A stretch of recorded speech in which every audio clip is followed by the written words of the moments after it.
وَإِذْ قُلْنَا ادْخُلُوا هَٰذِهِ الْقَرْيَةَ، اور جب ہم نے ان کو حکم دیا تھا کہ دیکھنا اس شہر میں جب داخل ہو، فَكُلُوا مِنْهَا حَيْثُ شِئْتُمْ رَغَدًا،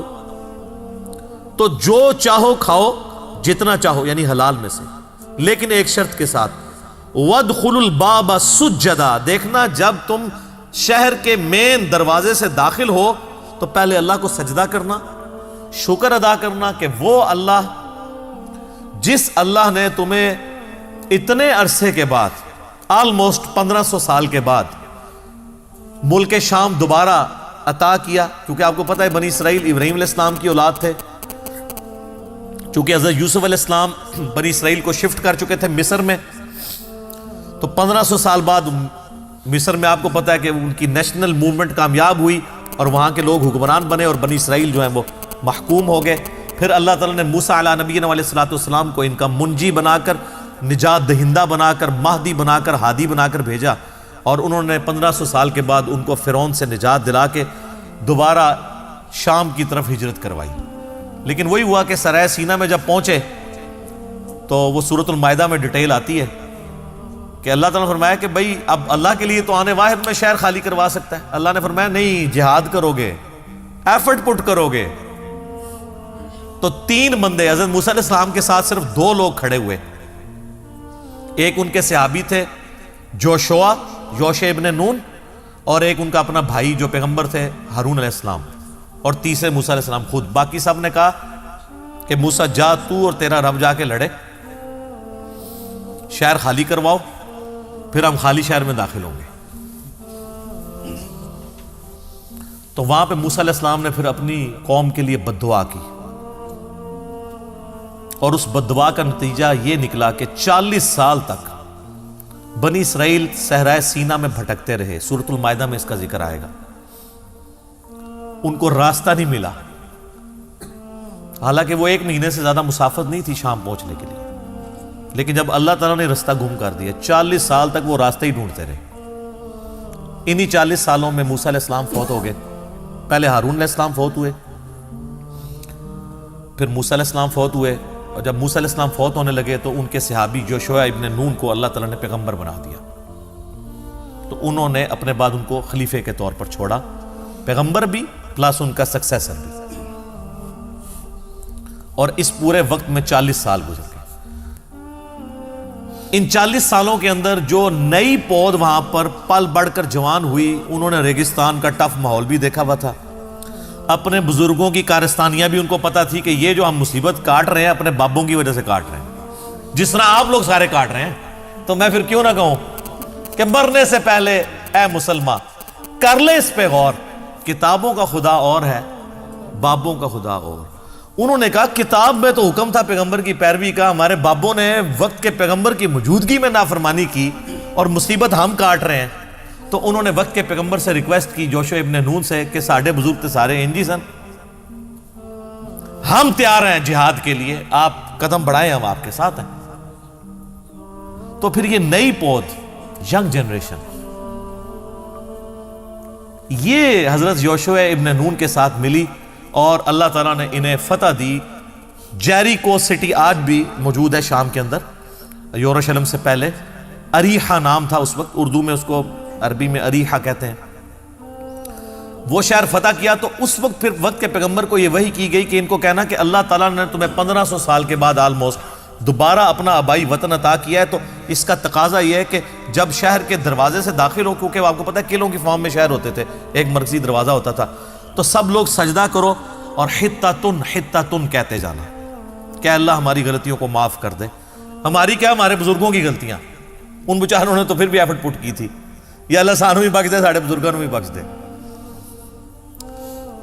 لیکن آپ کو پتہ ہے کہ ایک جب انسان خوشی کے عالم میں ہوتا ہے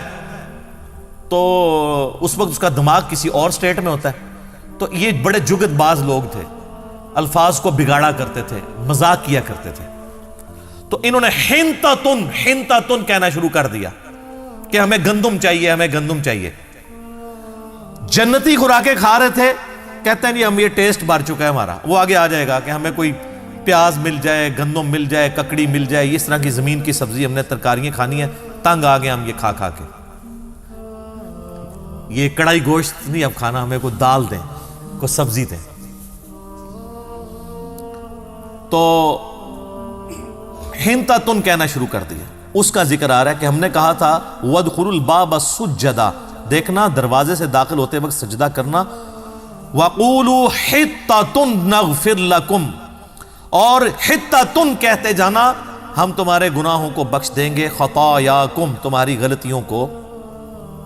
وسنزید المحسنین اور ہم نیکوکاروں کو، احسان کی روش اختیار کرنے والوں کو مزید دیتے ہیں۔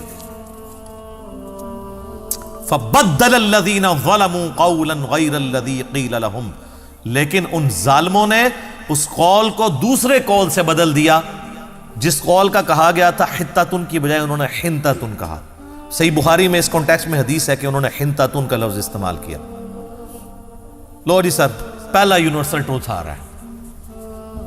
کہ جب انہوں نے یہ روگردانی کی تو اللہ تعالیٰ کی طرف سے عذاب کا کوڑا ان پر برسا۔ فَأَنزَلْنَا عَلَى الَّذِينَ ظَلَمُوا رِجْزًا مِّنَ السَّمَاءِ، تو ہم نے آسمانوں سے ایک عذاب ان پر نازل کر دیا، بِمَا كَانُوا يَفْسُقُونَ، ان کی نافرمانی کے سبب۔ اور یہ عذاب کیا تھا، اس کی ڈیٹیل تورات میں ملتی ہے کہ طاعون کا مرض پھیل گیا، پلیگ، اور یہ اتنا خطرناک مرض تھا۔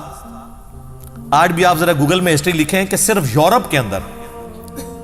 14ویں صدی عیسوی کے اندر، آج سے آلموسٹ 700 سال پہلے یا 600 سال پہلے کہہ لیں، 2 کروڑ لوگ مرے ہیں طاعون سے، 2 کروڑ 200 ملین، اور دنیا کی آبادی آلموسٹ 30% کم ہو گئی تھی۔ جب طاعون پھیلتا تھا تو پھر وہ ایک سمجھ لیں جس طرح آج کل آپ کا یہ کرونا وائرس،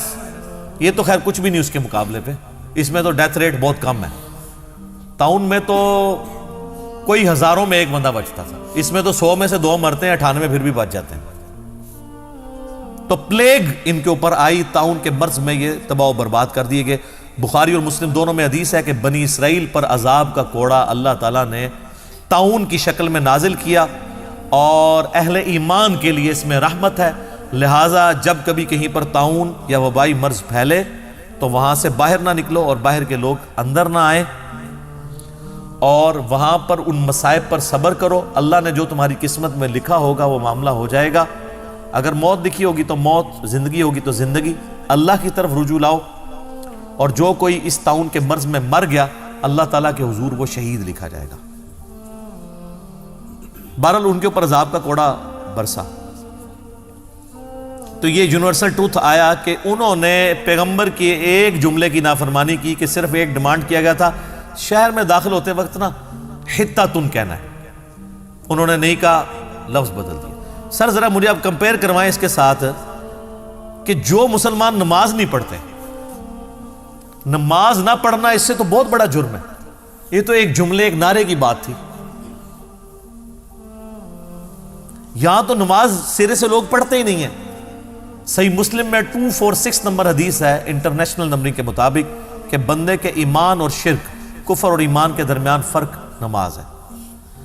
یہاں پہ ایک جملہ انہوں نے غلط بولا تو اللہ تعالیٰ کی طرف سے طاعون کا مرض آ گیا، اور جو امت نماز نہ پڑھے اللہ کی تائید اس پر کہاں سے آئے؟ حتیٰ کہ سنن ابن ماجہ میں صحیح سند کے ساتھ حدیث ہے کہ جب میری امت میں اعلانیہ فحاشی ہوگی تو اللہ تعالیٰ ان کے اوپر طاعون اور اس قسم کے امراض بھیج دے گا جو پہلے کسی نے نہ دیکھے نہ سنے۔ تو یہ صرف یونیورسل ٹروتھ بنی اسرائیل کے لیے نہیں ہے، اس امت کے لیے بھی ہے۔